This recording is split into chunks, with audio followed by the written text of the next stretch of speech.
Pemirsa, akibat tingginya intensitas hujan di wilayah Aceh, khususnya kota Banda Aceh, beberapa anak sungai meluap. Warga yang tinggal di sekitar bantaran Krung Daroi, Kecamatan Baitur Rahman, Kota Banda Aceh, memanfaatkan genangan air untuk menjala ikan.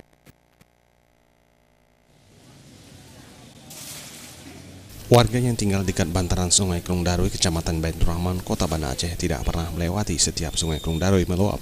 Lokasi di bawah jembatan yang berdekatan dengan Masjid Taqwa Gampung Stui, lokasi yang strategis untuk menjala ikan, karena tempat tersebut terhubung langsung dengan beberapa pintu air drainase, mulai dari wilayah Lamlagang, Nesujaya, dan Gampung Stui.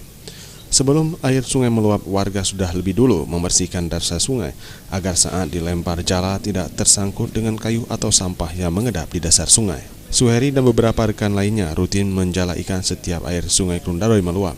Menjala ikan sudah menjadi mata pencarian hari-hari, tidak hanya di lokasi itu, namun juga di sepanjang sungai tersebut hingga sampai ke pintu air Taman Putropang. Hasil tangkapan ikan beragam, mulai dari ikan gabus, ikan mas, lele, dan beberapa jenis ikan air tawar lainnya.